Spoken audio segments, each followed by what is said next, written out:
a creative, you can get more and more senior and your job gets less and less creative. And I struggled with that. I wanted to be writing. I didn't want to be in meetings all the time.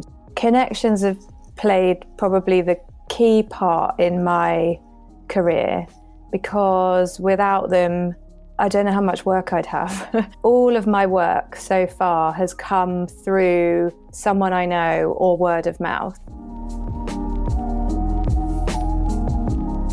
Hello and welcome to Creativity for Sale podcast, a show to help you start and grow your life-changing creative career and business. My name is Radim Malinic and creativity changed my life.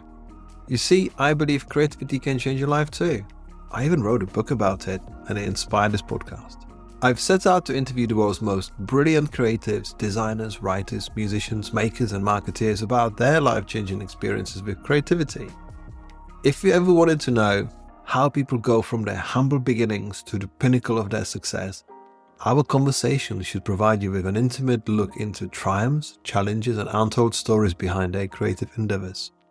We also discuss the highs and lows of creative careers and creative life. So, thank you for joining me on this exploration of passion, creativity, innovation and the boundless potential within us all. Let creativity change your life. Are you ready?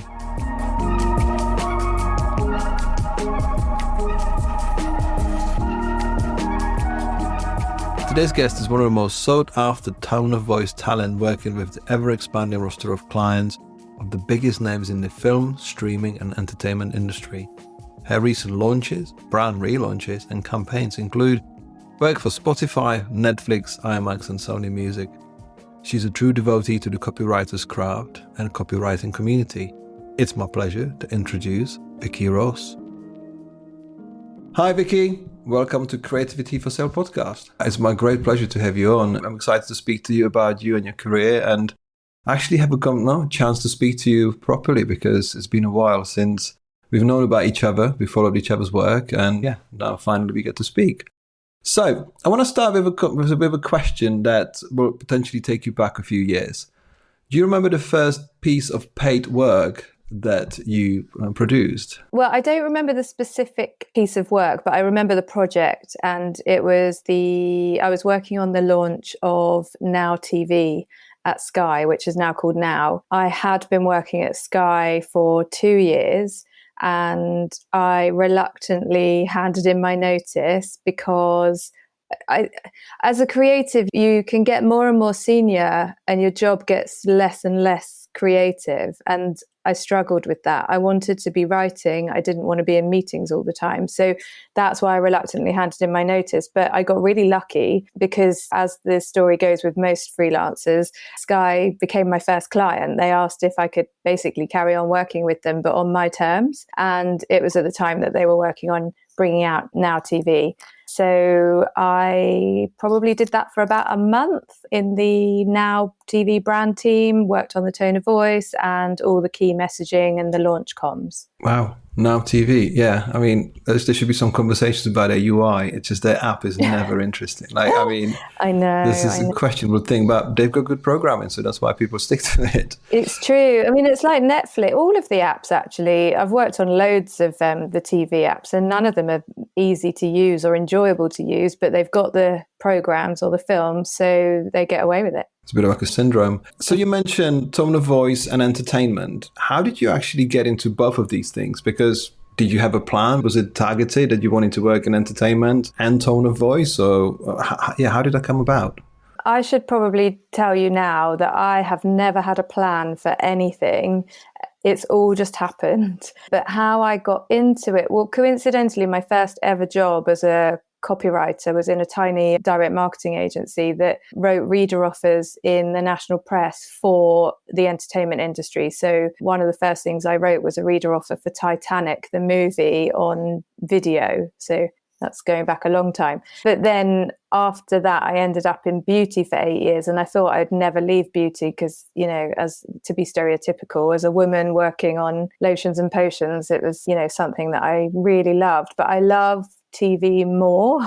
And after 8 years, this was at the Body Shop. So after 8 years at the Body Shop, I thought I need to do something completely different just for my sanity. And I went to Virgin Media. And while I was at Virgin Media, I got approached for the head of copy job at Sky. So that's how I ended up in entertainment. And that was about 14 years ago, and I've been working mostly with entertainment brands ever since because I just love it. Like, it just doesn't feel like work to be sent TV series scripts so that I can write a promo, or to go, well, you know, a while ago now and pre-COVID, but to go to premieres and screenings and things like that. Like, what a job. So I have managed to stay within entertainment because, I guess, firstly, because I've worked with so many people across Sky, it's so huge that I've kept those connections, and they've typically gone on to more entertainment brands and taken me with them. But also because in more recent years, I've probably held out for more entertainment industry jobs rather than taking any job, which is what I did when I first went freelance, because like a lot of freelancers without a plan, I panicked and thought I would never get any work. So I did anything that was offered to me. There's three things that I picked up on that. There's no plan, which we can all relate to. Doing polls when I was writing my books, like, has anyone had a plan? No. And it's even pointless to actually ask people to have a business plan, because how do you write one? What does it entail? And it all falls apart as soon as you open your front doors. You're like, I want to write copy. Let's say I want to write copy for the beauty industry, and you see someone at that situation says, actually, can you write something for cars? Like, I can write, or I can design, and you just get swayed. And I think it was Max from Ragged Edge who once said that the decision that you make today will take you 10 years to undo. It's like, it was literally like you make a plan, and just like yourself, I can absolutely own up to the fact that I had zero plan. I went with whatever was gonna pay my cheap rent at the time, and somehow ended up here. And even with the knowledge that we now have, you keep the things that are good, but you don't necessarily plan for the next ones, if that makes sense. You don't necessarily think, oh, I've got a plan to have a superstar career, let's say, in entertainment. Like, that doesn't always happen. So you mentioned connections, and I'm a big believer in meaningful connections, because we can be throwing the spaghetti in the social media. And how would you say that the connections actually played an integral part in your work? Do they multiply? Do you get recommendations? How do you get to work on new work? Connections have played probably the key part in my career, because without them, I don't know how much work I'd have. All of my work so far has come through someone I know or word of mouth. And I've got really lucky that if someone I've worked with is moving on to a new job, they've taken me with them for their brand project. So I didn't answer part of your question before about how I got into tone of voice, but we can come back to that. Or they've told somebody else about me, and it's always been a recommendation. So sorry, I'm being a bit vague here, but I mean, I can't, all I can say is connections are really important. I think people who start out freelancing before they, as their job, as their career move from the beginning, perhaps could struggle without having that address book that they've built up over time. I mean, I'd been working for various companies for 16 years, I think it was, before I went freelance. And without that experience, but also the connections I've made over that time, I don't know how I would have got anywhere. I don't know how I would have started. I think it's difficult to just start from nothing and rely on recruiters to find you work. That's an interesting point of connections and starting from nothing, because when you think about it, even if you start in an employment, you still start at the bottom of the ladder if you choose to climb the ladder. And I mean, I've started as a fresh, naive freelancer with no connections and no idea, no philosophy, no clients initially. And I had to go back into employment for a few years just to absorb the right information, because to build something out of nothing, you really have to have kind of like a magic formula that is so unique that people go, right, we want you. But that's like one out of thousands, not even a million. Totally. You're a brave man going out doing it from the off on your own. I was a stupid man. Stupid, yeah.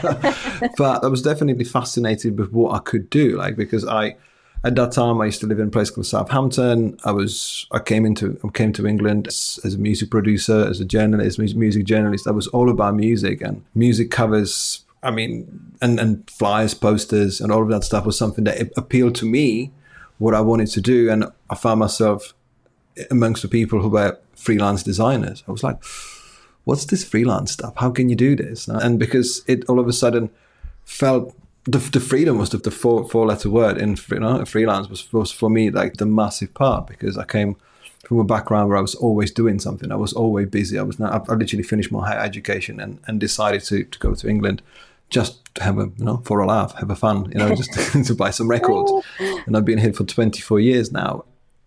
But it feels daunting with starting now, because we live in such a Disneyland of creative worlds that where do you start? Who do you speak to? What do you do? And I think we've got lots of sort of preconceptions what people might be thinking, what they need to do. But what I wanted to talk to you about, what you do excellently, like I've seen nobody else, is actually look after your community. You help people, you repost jobs, you nominate people for work.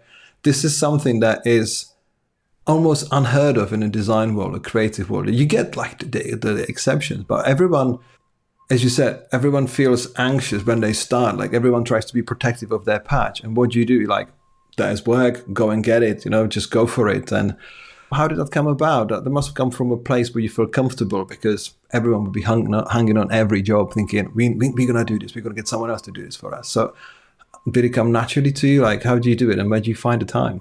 I guess there's a number of reasons why I do it. I started off supporting other copywriters by creating a hashtag called Copywriters Unite on social media. And that was because after years of experience, I just got fed up with feeling like copywriters are not looked after in the studios or in creative departments or, wherever they're working. There either isn't a copywriter at all, and that's a whole issue of its own, where everyone else thinks that they can write copy and they don't need to hire a specialist to do it, or the copywriter is working on their own and has no support, or they work in a creative environment where the boss, so the ECD, let's say, is from an art background, not a copy background, or there's no head of copy, or whatever the reason. I just found that copywriters are often left out in the cold. And so the social media hashtag has connected copywriters around the world. And I guess from then on, I just evolved it, not consciously, just genuinely. I love my job and I want anyone else that wants a job like this to be able to get one. So if I see something, I'll share it. I think it's really exciting to see what's out there. There is a narrative that some freelancers will protect their clients from others, would be scared to pass work on in case they don't get it back. I guess I've always been really lucky that I've had so much work that why wouldn't I share it?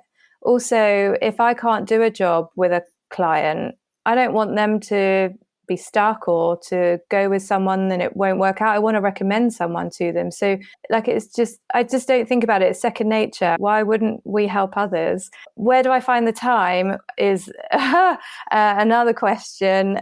Look, I spend a lot of time on social media because I do love my job and I love everyone in the industry. I'm so excited by everything that we all do that I can't get enough of it. But often when I'm scrolling, I'm telling myself I really should just go and read a book. I mean, it's exceptional what you do, especially I've seen your hashtag, I follow your Christmas bingo and Easter bingo and all of that stuff. I think what you've created, unknowingly, you've created your own personal brand of thinking, because I can see you live and breathe. I mean, there's only a few other examples of people I know who live and breathe so presently what they do. And so I love that. There's a new campaign. I saw the Uber campaign yesterday on the platform and you were posting about it today. And I kind of hear through you, and I've spent literally a few minutes a day on social media because I don't have much more time. But through you, I can see, this is what's happening in the world of copywriting. It kind of gives me an idea of what to do. So exceptional work that you do, and please don't stop, because it's amazing to see that you're so generous with your time and wanting to help other people. And you're like a catalyst of knowing, because sometimes I see something And I'm like, is this any good? And I see you posting about it 3 hours later. It's like, yeah, it's rubbish. Well, I like to share ads because, like I said, like I'm so excited by what we all do. I know what goes into writing a line and getting it on a billboard and having it out there.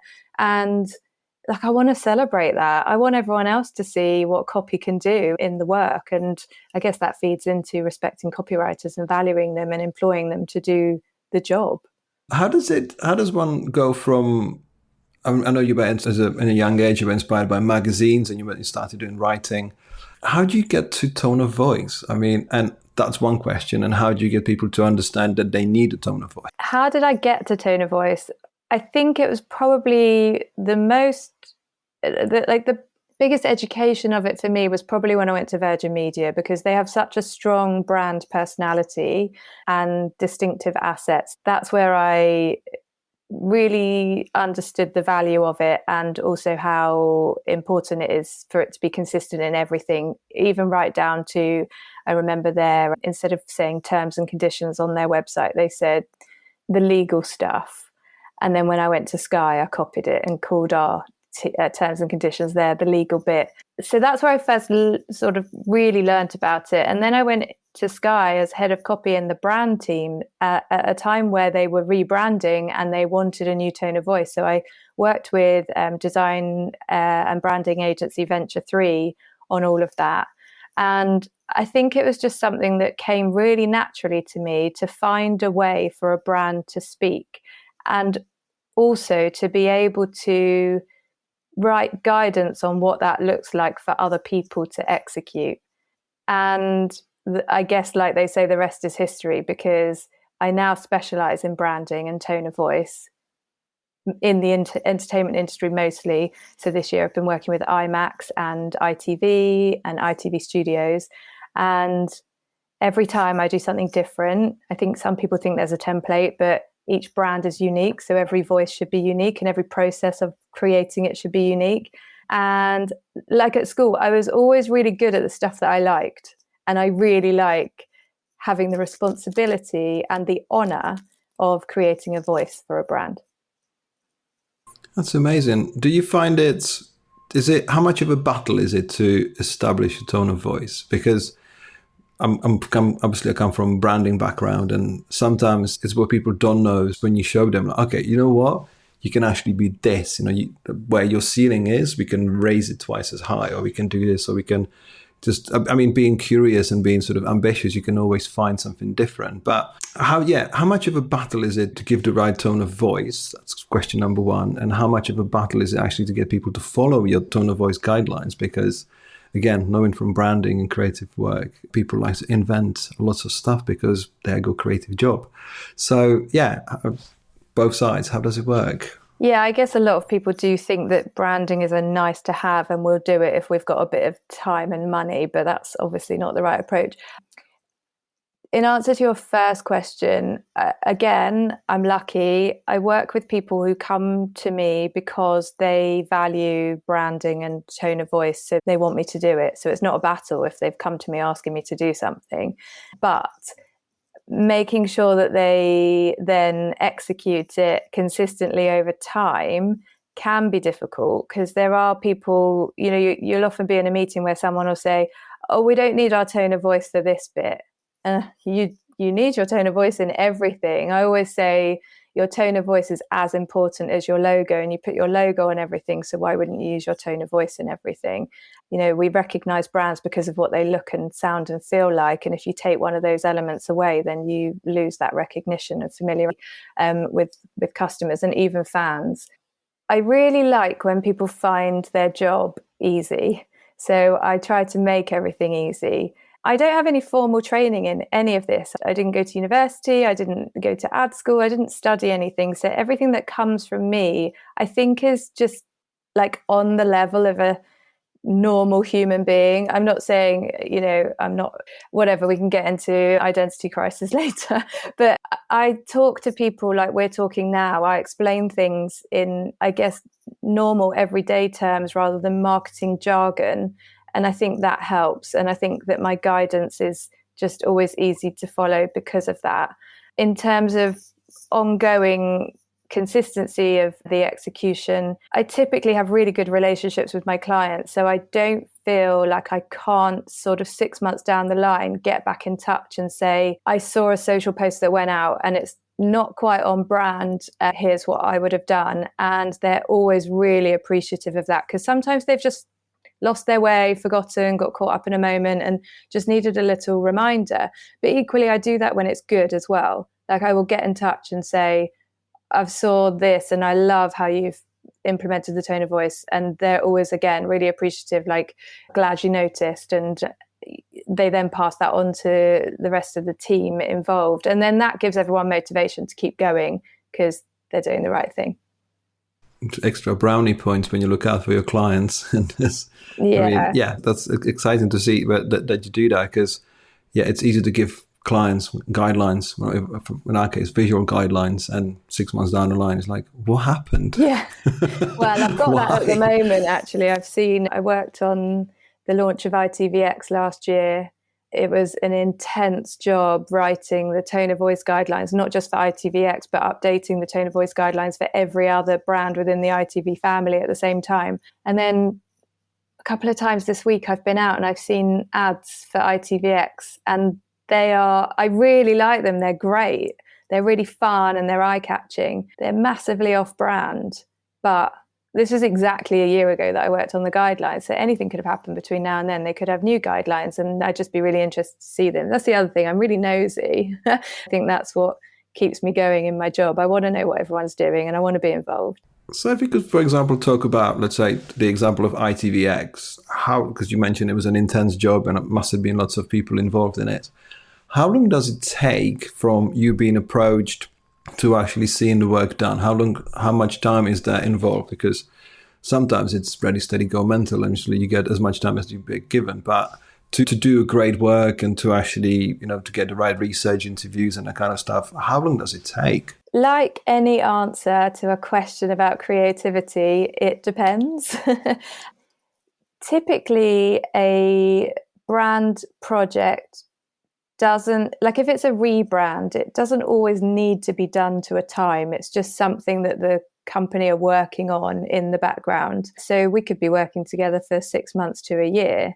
Other times, like with ITVX, they could be going to launch in 3 weeks and they don't have the resource internally to write the guidelines. So they come to me and say, quick, let's go. And I mean, I worked for 3 weeks, 7 days a week, late nights, was really ill afterwards, if I'm honest, and got the job done. But it was an intense process. I mean, if I was to tell you that you got 3 weeks to rewrite guidelines, tone of voice guidelines, in a normal mind, you would say, no, like, I need more time. We need to do this. But however, we just do it to ourselves. We just go, okay, well, of course, I will say yes, even though all the red flags, all the red lines are flashing, and you're like, I will still do it. So I should probably, it's slightly unfair if I don't say this. They already had the principles, so I didn't have to do the setup and the research and the back and forth on, getting us somewhere. So they did come to me with a starting point. So I was able to pick up from there. But no, you're absolutely right. That is no way to work. It's no way to respect a brand and do a job that would do the brand justice. But circumstances, often are different. And in that moment, I could do it. I wanted to do it. I did it. Yeah, I think there's more of we've all worked on projects that were massively rushed and needed to be rushed. And I just sometimes wonder why they have to be so rushed, because I have been, luckily in my career, I have been an illustrator in advertising for about 10 years. And I worked with the clients through agents and through agencies and representation and stuff. And as soon as I literally cut off everyone and just decided I'm going to do this on my own properly, regardless of clients and projects, I got to work again in a similar story like yours. I got to work for the clients. I used to work through agents, which sometimes was a bit naughty to do that. But all of a sudden, there's no rush. You get paid on time. Thinking, okay, of course, the paper chain is longer. There's more people involved. Something gets lost. And I always see, like with people that you speak to on a daily basis, you can still misunderstand one another. It's just there's so much in communication that they can do that. Right, what you said just before at the start of what you just said about there's no need to rush. Typically, or why are we rushed? Like typically, yeah, why are we rushed? Like when a client will come to me and say, we've got an ad going out this afternoon and we haven't cracked the line, what can you do? I'm like, you probably got briefed on this like 3 months ago. You booked the space. You've known for however long about this ad. Why are you coming to me with an afternoon to spare? That's just insane. I mean, yeah, you're right. I mean, it's not as a surprise. Yeah. Like, oh no, an advert's coming. I remember, I mean, this is, I think I went on some of the most, what do you call it, like a bucket list projects in my life. And they were usually done in like 5 minutes. Oh, we've got a space for Earth Hour on a Hammersmith flyover, but literally we need the artwork in 10 minutes. We've just been given a space. I'm like, okay, it's just you want to get lost. I think this is the whole idea of my second book of Mindful Creative. It's just like how to actually make that space and time with your work, like how to do things and enjoy them, because most of them are just done in such a rush. Because when you think about it, the marketing got so fragmented that we're no longer producing a print ad or TV ad. It's just like it's all of these little spaces that all need sort of attention, and I guess it's all fragmented as possible as it is, really. So yeah, but also we can all do it. I think that's why it happens. Like we can do it, but then send your work off having sweated over it because you've got no time to do it, but you've got to do it. Go to bed, wake up the next day, come up with something so much better, but it's too late. Like creativity needs time. I guess restraints can bring great ideas, but time can bring more. So we should allow for that. I think there's something in our brain and our pathways that we just need that time to actually sink that in, just to have it in. Because I don't know if you ever tried to play the guitar or learn a new language or count in different language. You can beat yourself so much just to try to learn it in one day. No, go to bed, sleep on it. Your brain's going to do the admin, you know. This is the place where people come from, neurological chat. Well, sorry to talk about another book when we've barely mentioned your brilliant books. I've read all of them, as you know, but I read Rick Rubin's The Creative Act, A Way of Being earlier this year. And he said something like, we're a different person from one day to the next. So what we create on one day, we could have done completely different the next day. And I think that's just so true. Whatever you thought was a good idea when you first did it, you have different eyes, you have a different mind the next time you go back to it. I mean, that book is amazing. I love the book. I was expecting something different from the book. And then I realized when I read it, that's the book he was definitely going to write. Because to a naked eye of not a creative person, it would be like, what are you on about? Like, is this obvious or is this not obvious? I like his quote about that sometimes what you create, your mind is not there. Like you haven't reached that self. And I have made so many creative decisions, especially in my own sort of publishing work, that I'm making those decisions because I might like him in the future, if that makes sense. Yeah. I published an orange cover book. I don't particularly like orange, but it's going to stand out. You know, it's going to have that impact factor. And one day I'll look at it and go, that's what I wanted to do. I wanted to make an orange book. But there's all these things that my books used to be done in the past, like within 3 months. I would write. I don't write every day. I would write that crazy sort of brain dump, go into design. I used to work with Emily Gosling, who'd edit, and by the time we were producing the books and publish, because I got my own publishing company, and always the deadline in my case would be children. Like children are getting born. So you have to make a book because the child is being born. So that was two cases of 2 books. And with these books, it was about kind of get to the right place. And I wanted to do a hard pivot from branding into writing and kind of, the publishing full time, which hasn't happened. You need time. I've been doing this for 8 years. And finally this year, through all of the escapades, it wasn't battles, but escapades with, myself, like trying to write 2 books at the same time with proper word count and, writing in a way that actually brings some value to people. It was overwhelming, but I needed extra days and weeks and months to actually get to the position where, okay, now the deadline is okay. And of course you can set yourself as much time as you want, and it's still done, last minute, because something fucks up, something just doesn't go right. And it always reminds me of taking kids to school, and we used to live next door to the school. And if the school started at 11, we still would be late. It's just that kind of thing. Like sometimes you try everything and only then you get into it. So I was always surprised in your case that I haven't seen you write a book yet. I don't want to. I like the idea of having written one, but the process of writing one, I just can't imagine myself being so disciplined. I have been offered 2 book deals, which is obviously very nice. And I know some people wish that they could say that. But firstly, I don't have time, to your point about making time to write your books. I guess I don't have time because I don't want to find the time. I'm so busy doing my day job and loving writing copy. I don't want to give up any of that to write something I'm going to struggle with.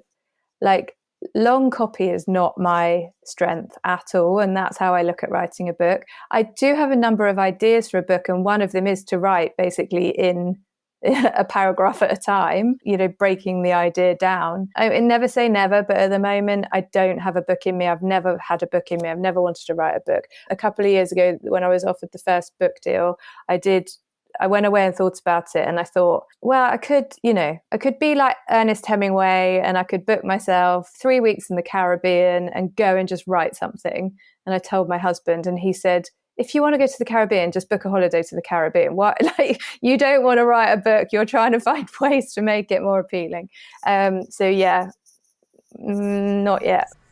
I think that's the most fascinating answer so far. I mean, a person who's so cherished and celebrated for writing amazing copy doesn't want to write a book. Whereas in my case, I just wrote things and they just blossomed from there. But that's it. You just wrote things because they were in you, that you had something that you wanted to get out. I don't have anything that I want to get out. Probably everything that I want to get out, I put on Twitter in like no more than 280 characters, as much as I can cope with. I think that's plenty for a page. No, I think I will.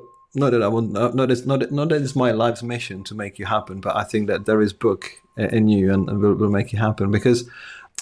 But when you speak to people, a lot of people say, I would like to write a book. And in your case, I would like to have written a book, but I don't want to put myself through the process. And the idea of like, okay, I'm going to book a 3 weeks in Caribbean. You're not going to write a book in the Caribbean. You're going to have a good time in Caribbean. You're going to write a book at home, literally at 5 o'clock in the morning or 10 o'clock at night. Because I remember trying to write the Book of Ideas, Volume 1, and start on a holiday with my girlfriend, now my wife. We went to Cornwall or Devon or something like that. I was like, we arrived. I opened my laptop, like, I'm going to write here. She was like, I'm going to put the laptop through the back of your head. But honestly, like, what are you doing? Because I have been so overworked that there was no space. And I think with the writing, the medium of book is so exciting. Like, literally, it's so prehistoric in a way. And we still we will always go and gravitate towards it. But people say, I want to write a book, but I don't know what about. Or is that, I think sometimes we see the gratitude or like the gratification actually before the work. And I always say, like, if it's in there, it just comes up, it comes through. Like all of these things that I'm putting together, they're just experiences. Like there's everything that I've come across, and I make daily notes, and I try to be a bit curious. And I think it's about not giving a shit what you're writing in the first place, because I think, we'll talk about it in a second, it's that sort of prejudging yourself or when you're writing, like, am I writing this? Will people like it? And what would happen there? So with your work, with a tone of voice especially, when you're creating more as a persona, how they speak and how they verbalize and communicate, do you ever think about the feedback, what's going to come back from customers, passerbyers, public, all of that stuff? How does it work? Well, it's difficult to answer because the public doesn't see the tone of voice guidelines, but obviously they see what comes as a result of implementing those guidelines. And I think it's really important to pay attention to the public, what they're thinking, what they're talking about, what they want. And often for some creatives, there's maybe a bit of vanity in their work and they aren't considerate of the public, whereas I'm very mindful of them because they're the only ones that matter. In the world that I work in particular, in the entertainment industry, we think that people don't pay attention to brands, but people particularly love TV programs or football teams or films. And I take that responsibility on to do what they love justice. So much so that I think as freelancers, we have a reputation for taking any job going, but I will turn down work that I don't think I could do well at because it wouldn't be fair on the end audience. So I was asked to work on the launch of the Warner Brothers Harry Potter studios when they were opening, but I'd never read a Harry Potter book or watched a Harry Potter film. And I know that people love Harry Potter. And I thought that is not for me to try and wing it. That's not fair to them. So yeah, I guess in answer to your question, they're the most important part of the job. It takes a lot of experience and confidence to say no to Harry Potter. And I'm generally all the other projects that you sometimes feel. But do you ever feel like the universe rewards you for actually making that decision? Because sometimes with projects that don't feel quite right, they seem to bring good stuff as a result, because you get this amazing golden carrot. You're like, take this. I'm like, no, I don't want this. And so all of a sudden things come up. So did you ever feel that you may have jeopardized your future or your career because you didn't take on something? Or do you feel it actually always worked out for the better? I think what you say no to makes way for something that you're going to say yes to. In my first few years of freelancing, I think I mentioned before, I pretty much did everything that was offered to me because I didn't know when the next job was going to come. And in more recent years, I've got more confident at knowing that work does come. And if a job isn't right, it's okay to turn it down and just be patient. My husband did this recently and I didn't really get it at the time. So he is a freelance sound engineer for TV companies, or he was, and then COVID happened and he couldn't go into any studios. So all his work went, and he spent a lot of lockdown not working while I was busier than ever, because working for TV companies, everyone was at home watching TV. I had loads to do. So we were really fortunate. But I was looking at him like, are you going to, try and get any work or ask anyone if there's any work out there for you? And he said, this is my chance to do something different, which is what he wanted to do. And he was patient and he waited for about 18 months. I mean, he did have bits, but nothing really to talk to. And eventually the work that he wanted came his way. And I really admire that strength and patience that, I don't have that. So yeah, I think there's 18 months is a long time, but obviously he was reliant on me covering what was missing. Not everyone is in that situation. But yeah, patience pays off. I admire his patience. I absolutely admire his patience to actually wait for 18 months. The only person I've read about patience like that was Matthew McConaughey. Oh, wow. who didn't want to be a rom-com guy anymore, so he stopped working for 20 months. Yes, that too, yes. Said no to millions of dollars because he wanted to pivot, and he did it, and obviously he did it for better. And that sort of pivot, I think it's sometimes gut-wrenching because the life doesn't stop, the mortgage doesn't stop, and sometimes we feel like we've done the right choice by getting a house and doing things, but we always got this cognitive dissonance between should I have been eternal freelancer living on a shoestring, or should I actually do I need some sort of security and balance in my life? And it's just like always look at someone else's sort of thing and say like, oh, is this better? Is that better? Is this should I have done this? So I admire that. But I should say that our lifestyle also allowed him to be able to do that in a way too. So neither of us ever wanted children. And I've always said that had I wanted children, I don't think I could have handled the pressure of going freelance and wondering when I would next get paid, because you have a responsibility that is more than and bigger than yourself. And so I don't know that I could have handled that. So when it's just us two relying on each other, it's much easier, I would imagine. I can imagine it is. I've seen it from this side, just two young children, and also to other external activities what we do as a family. But I think this is a difference because you definitely relate them, because you definitely refer to yourself as a freelancer. Whereas as you know from my book, I see things more as a small business. I feel like if you want to do something as a power of one, it's more about how do you sort of how do you sort of position yourself that you can actually have additional income streams, if that makes sense? Because I found with sort of freelance work, it wasn't for me. I couldn't work for other agencies for too long because I felt I was a bit too old. When I was illustrating when I was 35, I spoke to 20-year-old art directors and I just couldn't handle it. I was like, I've done this a million times before and you're telling me to do it that way. I can't do this. I can't. So that was my drive for actually going on my own and just building a business rather like sort of more sort of something that can handle other things. Did you ever think of setting up tone of voice agencies, sort of getting more people on board and doing it that way? Or? Yeah. So firstly, I have said freelancer throughout our conversation, and I've probably stopped officially using that term, I don't know, maybe 6 or 7 years ago, and called myself a consultant because of the way that I work. You're right. Being a freelancer and going into agencies is very different to being brought on as like a brand ally and consulting with your services.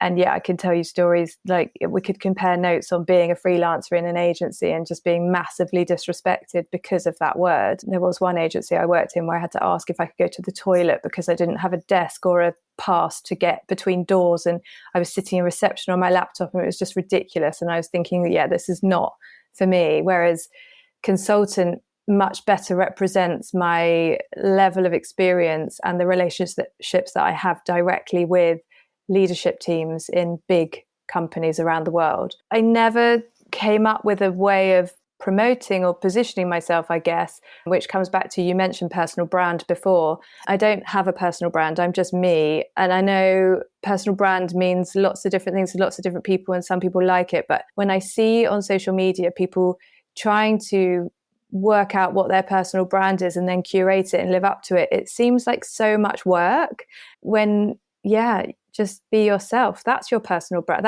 It's just you're your personal brand. In terms of setting up a business, so I am a business. I am a one-woman business on paper and in tax terms, I suppose. Setting up a company and recruiting other people has been suggested to me, I can't tell you how many times, especially with what you identified before, that I do like to help other people get work.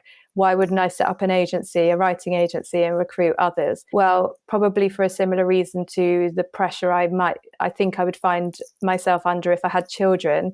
I have a terrible guilty conscience.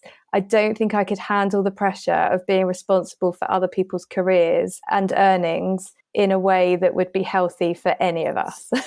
So as much as I would like to help people, I do it in the way that I do it rather than employing them. Also, I am so not business minded. Like, I can write really good copy. I cannot run a business or manage my time or look after other people, or like I can't even sit in meetings about the business, which is why I left full-time employment and went to work for myself in the first place. Oh, it's fascinating. Going to the point of a personal brand, like I think there's a lot of wrestling with the reality that people do now, because we get to see outcomes of people's personal brands, but like David Beckham never decided to be David Beckham brand because he was born David Beckham, and everything else was kind of built for him, around him, with him wanting to be it. Whereas, as you said, it's naturally kind of growing into who you are and celebrating the sort of uniqueness, which feels often so hard to do. Like when someone says, "Just be unique," you don't have to blend in. You can be who you are. And if you tell it to someone who's 20 years old, they're like, "Yeah, can I be that person? Can I be that person? Can we borrow?" Of course. At that time, we are sort of character chameleons. We try to sort of find our own unique voice, and it's much easier. But in your case, I mean, what you do is that's what people talk about when you're not in a room. And when I mentioned to someone that you're coming on my podcast, they're like, "Of course, we know Vikki Ross," like, because you're there. You're like, what you do is what you live and breathe. I think the name, the term consultant, I think gives you more authority, and I think that's quite important because, again, what the chicken and egg situation, like, do you want to present yourself as a consultant to a brand or to agency rather than actually having been in a position of actually knowing what consultant really needs to do? Because, yeah, I think that the terms of respect and how people sort of deal with freelancers and how things happen, I think you create yourself as a disposable, almost like a disposable personnel that can come in and do stuff and go. And yeah, I think that's not always healthy and that's not always quite right. Do you remember the day when you sort of wore the title copywriter for the first time? Do you remember when that day was and how did you feel? Yeah, there were two moments. So the first was fleeting, I suppose. I was working in this tiny direct marketing agency that I mentioned. That was my first, so My first few jobs were as receptionists and office assistants. Oh, when I was an office assistant at this marketing agency and I realized they wrote reader offers, I asked if I could write one. And when I did, because it was direct marketing, they could measure the response and it did well. So they let me write more. So then I understood that I was a copywriter. But because that was my sort of first proper job out of college, because like I said, I didn't go to uni, after a couple of years, I then left and I went traveling around the world. And I came back a year and a half later and I couldn't get a job as a copywriter because I didn't know that you needed to know people. I didn't know that you should have gone to ad school or get a placement or an internship or a mentor. So no ad agency would take me. I didn't have a portfolio. No one knew any work I'd done because it was direct marketing, not advertising. So I got another job as a PA, and this was at the Body Shop, where eventually, so I'm trying to keep the story really short, but eventually I was moved into the creative studio working with art directors, and that was when I could then call myself a copywriter. And I felt like I'd sort of waited 5 years maybe to be able to call myself a copywriter and to write copy and to see copy go live. And it's thrilling. If it's something you've always wanted to do, whatever the job is, and then you get to do it, what an honor. I think I always find it with the distance of time, when you reflect back on the time when you said, I'm a copywriter, to what you are now, which is obviously a tone of voice consultant. Sometimes you think, I wasn't really a copywriter, but I really wanted to write copy. And I remember I was a graphic designer before. I was definitely a graphic designer. I was like, but I remember how proud I was. Like, this was the most exciting thing ever. And I kind of made me to live and breathe what I was doing. And it was, I remember how thrilling that was. Yeah, well, also, I think it's just for both of us, like they're really sexy jobs. So why wouldn't we be excited to be that thing? Yeah, and I think it gives you sort of purpose and focus. Like, oh, that's what I'm doing now, even though, the journey kind of takes you on whatever twists and turns you decide to sort of take on. I think it wouldn't be a conversation about creativity if we didn't touch on the dreaded AI at the moment.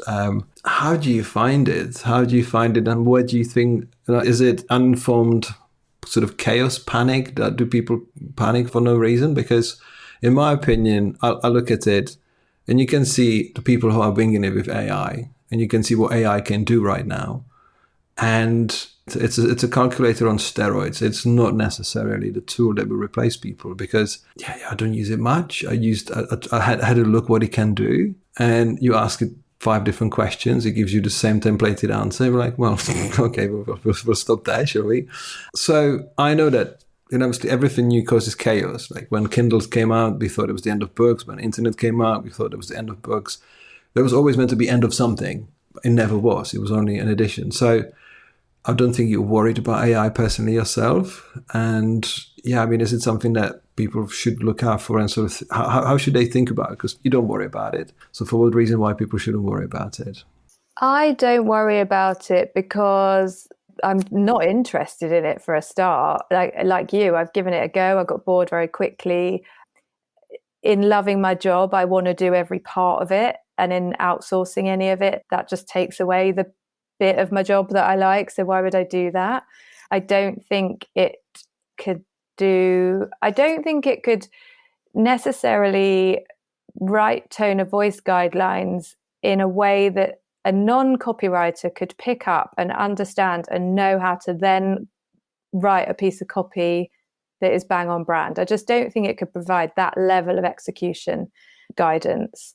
I know people will listen and they'll go, well, maybe not yet. Well, yeah, maybe not yet. But I think I'm not alone in enjoying the process and enjoying the people within the process. And so I think there will always be people that want to hire real people, real creatives, over using AI. And I think the people that want to use AI instead of a copywriter, understandably maybe looking to reduce budget, costs, because budgets are tight. We're in a funny, difficult time at the moment, but they're not going to get the best results. Maybe they don't know what the best results are though, and in which case we don't want to work for that person because they don't value true creativity in the first place. We could do a whole other episode on what I think of AI. I don't know where to stop, but I think, yes, it is worrying for a lot of people, and it's made more worrying by the fact that the media industry press are insistent on sharing articles about how AI is going to take a creative's job, which I think is insane and irresponsible, because in the time that we're in, with people struggling like they are, why are we not celebrating and supporting each other rather than using clickbait headlines just to get a story? Unfortunately, it's about making people anxious. It's not creating a comfortable future. And I think that's the problem, because it's the news stuff, and we're still trying to find our feet with it. And yeah, I mean, if it was written from a point of compassion, it would be like, hey, maybe we can learn how to use all of this, because when you think about flying cars, like everyone said, we will have flying cars. People can't drive the cars on the road properly, let alone the one that could fly. So I mean, it's a crazy one. Where do you see the future of your work? Is it tone of voice till retirement, or what would you like? What is your side? Where's your curiosity likely to take you in the future? Do you know, like I said right at the start, I never have a plan. I have thoughts. I don't have dreams necessarily. I guess my thoughts are, yes, probably tone of voice till I die, if I'm honest. I'm usually open to anything. I can't see myself not being a copywriter and doing something completely different. That's out of the question, I would say. But the career that I always thought I wanted, I never got. So maybe there's still the opportunity for that. And when I say that, I must, like, the career I have by accident, I absolutely love. The career I thought I wanted was to be a copywriter in a advertising agency and work my way up and up to chief creative officer in a sexy agency, running a creative department and really bringing out work that heroed copy and, valuing the copywriters in the team. If that opportunity was presented to me one day, it would be a conversation I would be interested in. I say one day, I have had many conversations like that. Often agencies or brands that I really probably would be up for changing my life for, because it is a life change. Once you've been working like this for, I think it's, I don't know, well, it's definitely 10 years, if not more, it's difficult to then say, yes, I will give all of this up, all of the pros that come with working for yourself, to go back into a studio day in, day out, working for others in that way. Yeah, I guess it depends on the conversation and the time that the conversation happens. There was a conversation I had with a huge brand last year that was really interesting, but not quite interesting enough. Amazing. Yeah, I believe what you said, 2 words, life-changing. I very much believe that creativity can change your life, and it can change your life even more if you are the one holding the steering wheel, if that makes sense. I think not having a plan, I think, is just the exciting part of what can happen or what cannot happen. I mean, neither of us knew, what was going to be in the future of work. Never thought, when I was most excited to graphic design, I never thought that I would stop, spending all day, every day in Photoshop or in design. And it changes, literally, just the flow of curiosity and inspiration changes where we go. And I think it's the most exciting part. And I remember how much I wanted to put the words life-changing on the cover of the book. It's like, what does it say?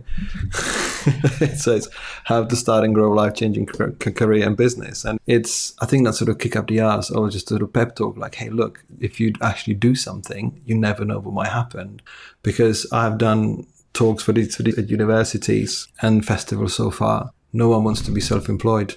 Everyone wants to go straight into employment because, and that's the right decision, like, because you need to learn things from the bottom up. But it's the question of, like, how good you want to be, what you want to do with your life, because it can take time. But in this hyper-processed world that we've got in our pockets with colorful pixels, you can kind of see how good you could be pretty quickly. It's just like how much you want to go after it. So, yeah, I mean, it was a pleasure listening to you about your career, and I think we can have a few more conversations out of this quite easily, especially if you draw down on some of those topics a bit further. But yeah, what's for you in the future? What's the next thing that you're going to work on? What's the plan? Well, sorry, there's never a plan, is it? Well, no, so that just a bit to one of the points you made just now. By not having a plan, you never know what's going to come, and everything that's always come for me has been more exciting than the last thing. So why have a plan when there's something's happening out there that's working out in the end anyway, for me at least. So yeah, no plan for the long-term future. The immediate future, I'm about to start a new brand project in the next week or so. I usually take January off, but I've been asked to work on another brand project in January that I absolutely can't say no to, and I'm so excited about. So yeah, a little break over Christmas. We're recording this in November. I don't know when this is going to go out. And then a big brand project in the new year, and then maybe some time off after that. I think the 3 weeks in the Caribbean, I think, should be coming up in February. That's for sure. Yeah, so thank you so much. I'm glad we got to speak semi in person through the medium of digital connection. Thanks so much for coming on the show. It's been a pleasure to have you. And yeah, I look forward to speaking to you soon again. Oh, thank you so much for having me. And you keep writing those books, because I won't.